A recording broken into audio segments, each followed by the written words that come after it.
안녕하세요. 반갑습니다. 김윤수의 굿모닝 베트남 김윤수입니다. 한 주간 편안하셨나요? 예. 이번 주 한 주간 지난주 뷰하고 비교해 보니까 깜짝 놀랄 만한 소식이 있었는데요. 클릭 수가 50% 증가했습니다. 여러분 우리 굿모닝 베트남 채널 우리 공동체 여러분의 경사인 것 같습니다. 함께 박수 한번 치겠습니다. 예. 감사합니다. 오늘 제 6탄인데요. 베트남이 아시아의 용이 된다면 바로 이것 때문이다. 제가 굿모닝 베트남 1탄에서 언급드렸는데요. 아마도 앞으로 20년 후까지 살아계실 분이 있다면 제가 드린 말씀을 한번 기억해 보시라고 드린 적이 있는데요. 기억나시나요? 예, 약 20년 후에 우리 한국을 추월할 가능성이 가장 높은 아시아 국가 중에 하나를 꼽으라면 베트남이다. 그런 말 한 적이 있습니다. 기억나시죠? 예, 오늘 그거하고 연동된 내용인데요. 베트남이 아시아의 용이 만약에 된다면 바로 이것 때문일 것이다. 저는 그렇게 예언을 합니다. 20년 후에 한번 저의 판단이 맞았는지 틀렸는지 판단해 주시면 감사하겠습니다. 오늘 파트 1 베트남 주식시장인데요. 뭐 전 세계 동향하고 비슷합니다. 베트남 종합주가지수 VN 지수는 2.16% 다운됐습니다. 지난 11월 17일 마감 시향이고요. 빈그룹과 금융주 급락에 3주 내내 낙폭이 최대치가 됐고요. VN 지수는 1101.19포인트를 기록해서 약 2.16% 하락했습니다. VN 30 종목 지수는 2.57% 하락했습니다. 하노이 거래소 HNX 지수는 3.02%로 포인트로 1.32% 하락했습니다. 전체적으로 외국인 투자자는 1조 2210억 동 순매도를 했고요. 7거래일 연속 순매도에 들어갔습니다. 뭐 최근에 매수 타이밍 소리 솔솔 나오고 있는데요. 또 때를 같이 해서 미국에서 내년 금리 인하설이 나오고 있죠. 예, 그래서 내년 하반기에는 경기 회복설이 지금 무게를 얻고 있는 것 같습니다. 자, 뭐 우리 모두에게 이제 긴 어둠의 터널을 지나가서 이제 희망이 보이는 것 같습니다. 우리 한번 같이 힘내보겠습니다. 파트 2 베트남 경제시사 뉴스입니다. 베트남 디지털 경제가 성장세가 동남아에서 가장 빠르다고 보도되었습니다. 구글, 테마섹, 베인 컴퍼니가 공동 분석했는데요. 2023년도 동남아시아 디지털 경제 보고서 이코노미 SEA 2023에 의하면 베트남 디지털 경제는 2023에서 2025년까지 연평균 복합 성장률 20%로서 역내 주요 국가 중 가장 빠른 성장을 전망되고 있다고 합니다. 베트남 글로벌 최저한세 내년 도입을 추진하고 있는데요. 추가 세수를 위해서 불가피하다고 발표했습니다. 직전 4개 회계년도 중 2개 년도 매출이 7.5억 유로 이상인 다국적 기업을 대상으로 하고 있고요.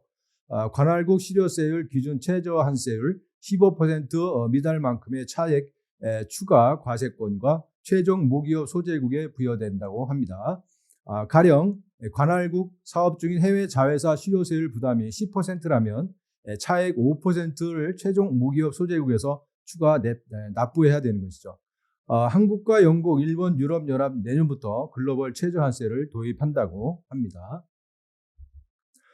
미국의 베트남 유학생이 2년 연속해서 5위를 차지했다고 합니다.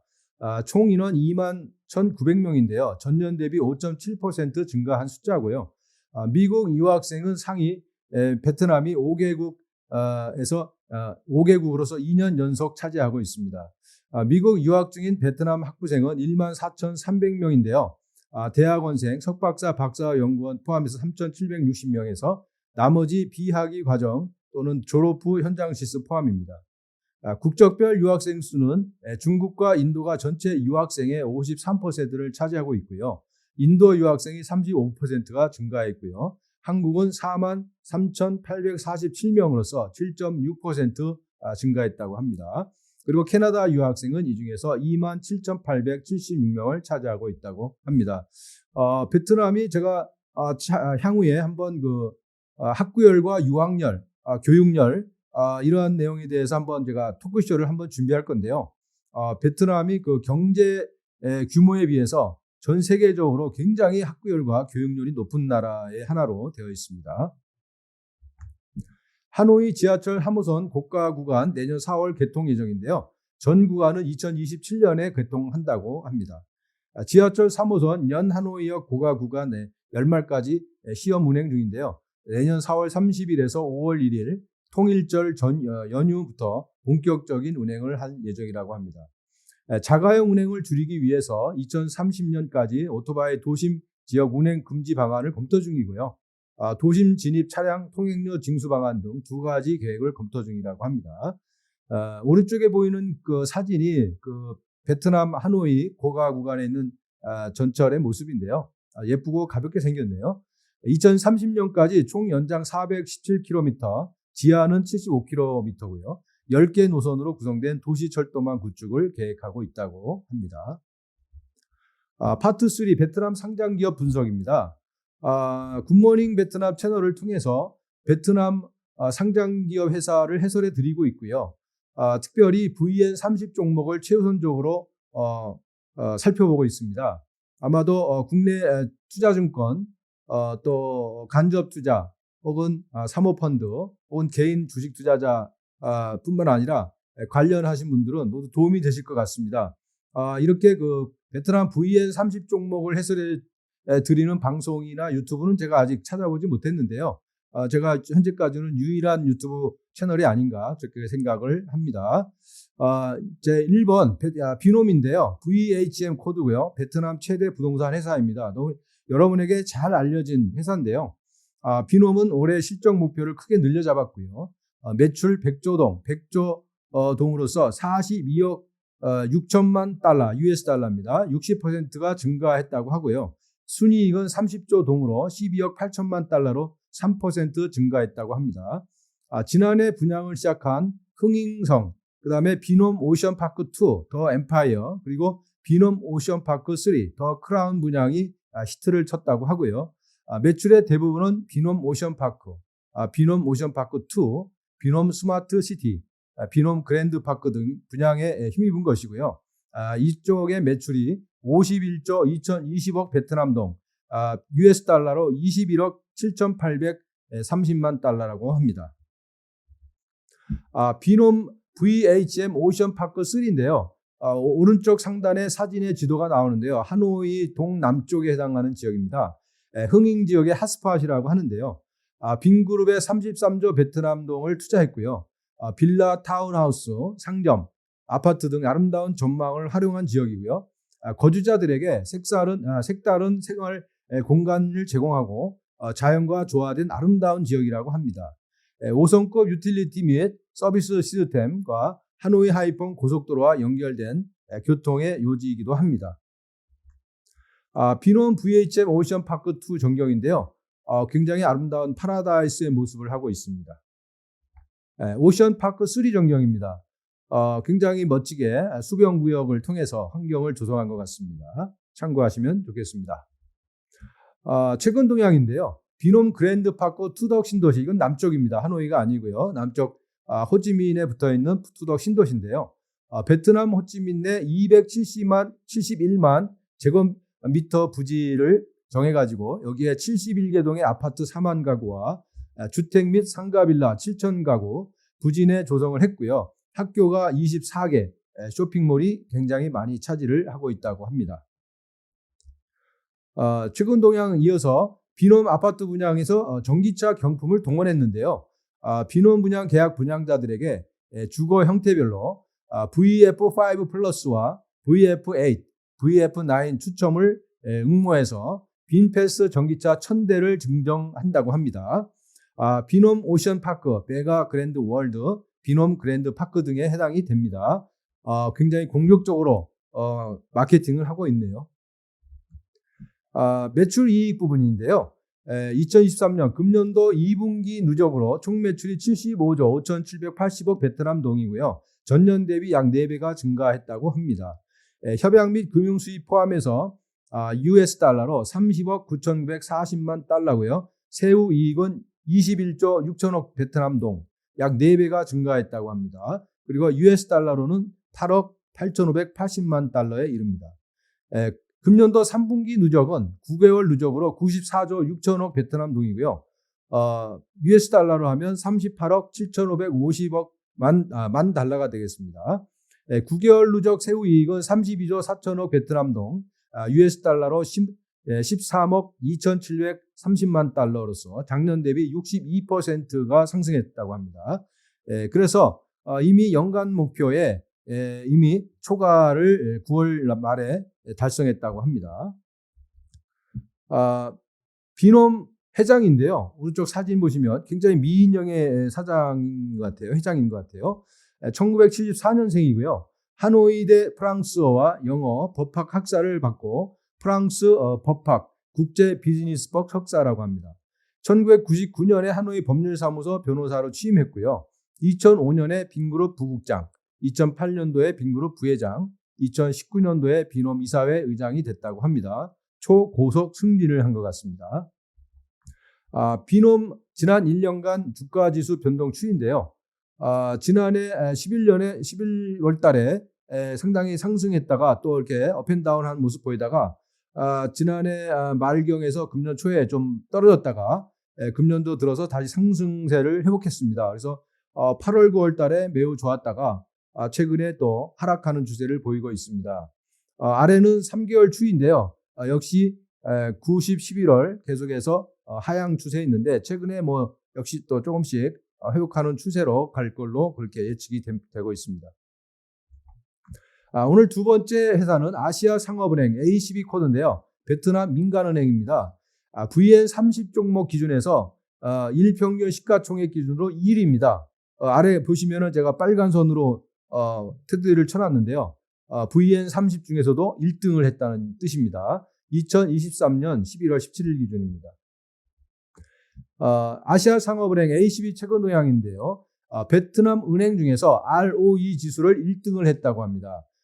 오른쪽 그래프를 보시면 위에 초록색은 23년 금년도 1분기의 그래프고요. 아래는 작년 22년 1분기 갈색입니다. 보시면 ROE, Return on Common Equity의 약자인데요. 자기자본 이익률입니다. 당기순이익을 자기자본으로 나눠서 100으로 곱하면 이제 대표적 수익 창출 능력 지표로 보여지는데요.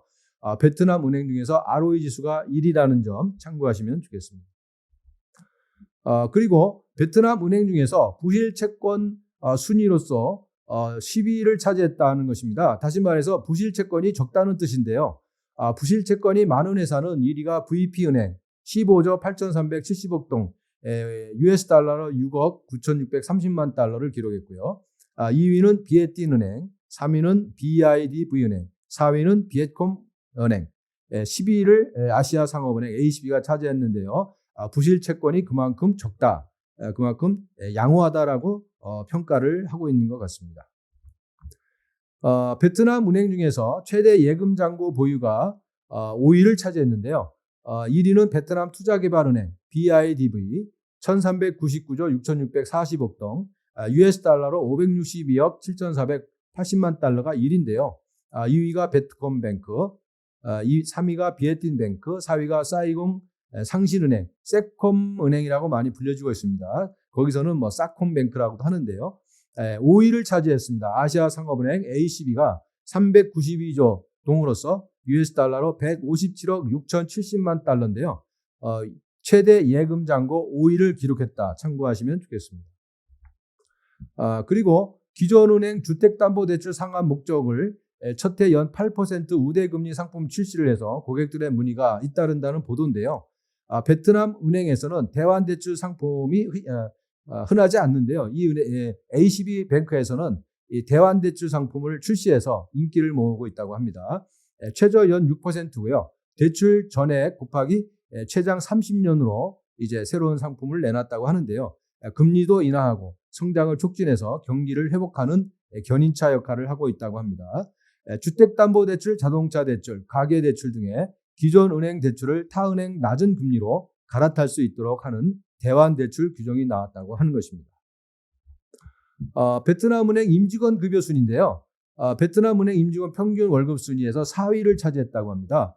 그만큼 급여를 많이 준다는 뜻이 되겠는데요. 1위는 테크콤은행, 2위는 군대은행, MB뱅크, 3위는 비에콤뱅크, 4위 아시아은행 ACB를 차지했습니다. 5위는 TP은행입니다. 급여도 많이 주는 은행이에요. 아시아상업은행 ACB의 회장인데요. 오른쪽 사진 보시면 굉장히 그 꽃미남 같은 얼굴인데요. 짠흥휘입니다.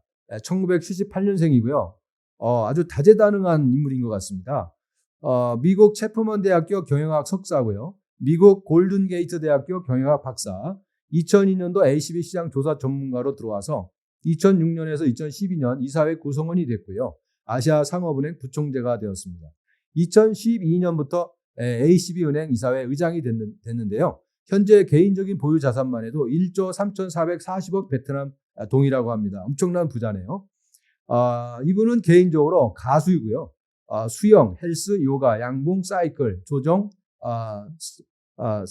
SUP, 카약, 윈드서핑, 등산, 롤러스케이트 등의 다양한 스포츠를 취미를 가지고 있는 다재다능한 인재라고 합니다. 대단하죠? 아시아상업은행 지난 1년간 주가 변동 추이인데요.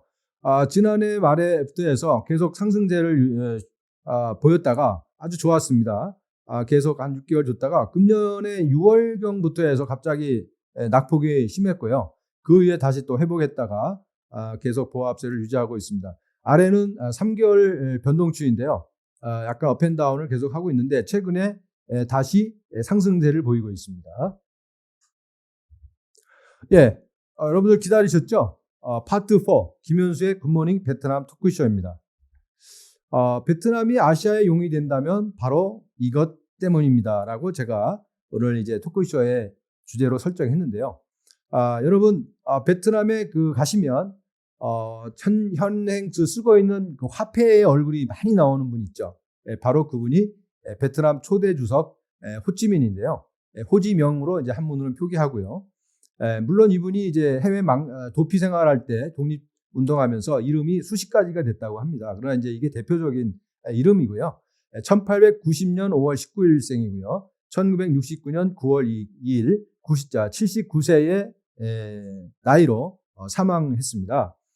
결국 1975년 4월 30일 오전 10시 30분 월맹군 소속 기갑부대 탱크가 월남의 티우 대통령궁의 대문을 박차고 들어감으로써 월남은 이 역사에서 지구상의 역사에서 사라졌는데요. 그때 1975년 4월 30일 오전 10시 10분으로 월맹과 월남은 이제 통일이 됐습니다. 결국 이 호찌민은 초대 주석 호찌민은 69년도에 사망하였기 때문에 75년에 조국의 독립을 완전한 독립을 목격하지는 못한 것 같습니다. 아쉽게도요. 다만 프랑스로부터 독립한 것은 이제 본인이 다 메이드해서 독립궁에서 이제 직접 업무도 보고 그랬죠. 별명이 호 아저씨, 박호라고 하는데요. 그만큼 베트남 사람들에게는 친밀하고 다정하고 소박하고 어린아이를 사랑하는 모습으로 인자한 모습으로 그렇게 다가옵니다. 가장 높은 자리에서도 가장 낮은 자리에 있는 사람을 볼 줄 알았던 인간적인 지도자라고 했고요. 그의 정신을 이어받아서 하나된 베트남은 세상을 떠난 후에도 민족의 전설적인 지도자로 남은 호찌민입니다. 과연 무엇이 이분을 이렇게 리더로 만들었을까요? 진정한 리더란 어떤 사람일까요? 오른쪽 그림은 호찌민에 있는 시청이죠. 인민위원회 시청 앞에 있는 광장에 있는 호찌민 그 동상입니다. 어린아이를 안고 있는 모습인 것 같습니다. 호찌민 초대 주석 호찌민에 대한 베트남 초대 주석 호찌민에 대한 내용은 많은 그 일화가 있습니다만은 나를 이끈 것은 공산주의가 아니라 애국심이었다. 어려운 것이란 없다. 단지 흔들리는 마음이 두려울 뿐 산을 파고 바다도 메울 수 있다. 마음을 굳게 먹는다면 무엇이든지 할 수 있다. 혁명을 하고도 민중이 여전히 가난하고 불행하다면 그것은 혁명이 아니다. 라고 설파했다고 합니다. 오른쪽 사진에 보시면 어린아이들과 어울리는 모습을 보고 있는 아주 친근하고 다정다감한 그런 민족의 지도자상을 보여주고 있습니다. 사진에 보시는 건물은 1906년도에 프랑스 식민지 시절 프랑스 총독 건물인데요. 하노이에 있습니다. 호찌민 주석의 관저로 사용하려 했는데요. 호치민 주석이 여기 얼마간 거주하다가 이렇게 호화롭고 큰 건물은 나에게 맞지 않다. 그래서 도저히 여기서 못 지내겠다 해서 이 건물 사용을 거부했다고 알려져 있습니다. 그래서 그분은 그 사진에 보이는 조그만 저택 있죠. 앞에 그 총덕 건물을 거부하시고 원래 여기는 이제 운전기사 대기실이었다고 알려져 있는데요. 저는 가봤습니다. 그 뭐랄까요, 룸 하나, 거실 하나, 뭐 아주 그 소형 주택입니다. 시골에 가면 많이 볼 수 있는 그런 소형 주택인데요. 여기에서 약 7년간 거주하다가 부관들이 이제 이거 외교사절도 오고 같이 접견도 하셔야 되고 식사도 해야 되는데 여긴 너무 격식이 안 맞습니다 해서 아까 보신 총덕 건물 뒤에다가 연못을 파고 거기다 목조 건물 2층을 지어서 거기서 말년까지 사망할 때까지 거기서 거주했다고 알려져 있습니다. 베트남 초대 주석 호찌민은 그는 우주만큼 넓은 심장을 가진 사람이었으며 아이들을 한없이 사랑으로 대하는 사람이었다. 그는 모든 분야에서 소박함의 모범이었다. 그렇게 알려져 있습니다. 제가 이분에 대해서 베트남 호찌민에 7년간 거주할 때 많은 구전 이야기를 들었습니다. 그분이 이제 항상 그 베트남에 돌아와서 하신 말씀이 나는 조국과 결혼하였다 하는 이제 어떤 슬로건 하에 조국을 위해서 평생 이제 헌신했고요. 목숨을 바쳤고요. 항상 검소했고, 청렴 결백했고, 항상 가난하게 사셨고, 소박하게 살았다고 합니다. 그분이 이제 돌아가실 때쯤 해서 죽은 후에 내 장례식은 거창하게 하지 말고 아주 조그맣게 소문내지 말고 화장해서 내 고향의 나무 밑에 뿌려달라고 유언을 했다고 합니다. 그런데 부관들이 이렇게 훌륭한 민족의 영웅과 위인은 썩지 않게, 부패하지 않게 방부 처리해서 호지민 박물관에 보관해서 모든 인민이 어른부터 어린아이까지 와서 다 관람할 때까지 모셔야 된다. 그래서 지금 현재 하노이에 가시면 호지민 박물관에 호지민이 이렇게 방부 처리된 모습을 보실 수가 있겠습니다. 거기 계시면 많이 보셨죠? 그리고 미국하고의 전쟁 과정에 있었던 일인데요. 그 매기튀김을 좋아했다고 합니다. 그래서 아침 밥상마다 매기튀김이 올라와서 싱싱하고 맛있어서 아주 잘 식사를 했는데 어느 날 호지민이 그 부관한테 물어봤다고 합니다. 여보게, 이렇게 맛있고 싱싱한 매기가 도대체 어디서 오나? 이렇게 아침마다 오나? 부관이 좀 말을 떠듬떠듬거리니까 그냥 괜찮으니까 말해보게 하니까 부관이 머리를 극적극적 하면서 각하, 사실은 이 매기는 몇십 킬로 떨어진 곳에 헬기로 가서 잡아가지고 와서 각하 밥상에 올리고 있습니다. 이 말을 들은 호지민은 노발대발하면서 밥상을 뒤엎었다고 합니다. 그리고는 지금 이 시국이 어느 때인데 나 한 사람을 위해서 그 수십 킬로나 되는 곳에 군용 헬기를 보내서 매기를 잡아다가 이렇게 낭비를 하느냐? 앞으로 다시는 매기를 내 밥상에 올리지 말아라 라고 지시했다고 합니다.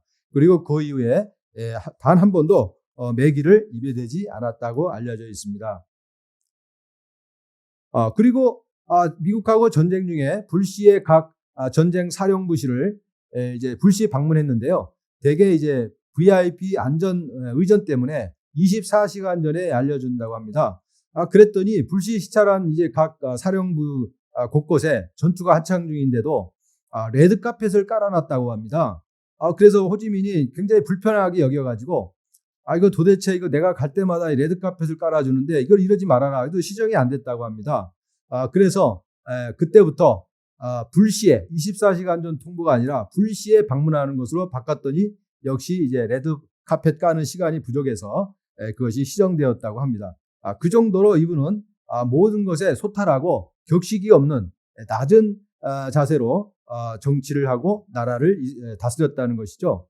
그리고 그가 프랑스로부터 독립한 이후에 또는 서거한 이후에도 자기의 모든 일가 친척 혈연은 내각에 입각시키지 않았다고 알려져 있습니다. 한 사람도 그분을 통해서 출세하거나 취직을 했거나 좋아진 사람은 없다는 것이죠. 이 정도로 청렴 결백하게 검소하게 나라를 다스리고 리더로서 책임을 다했다는 것이죠.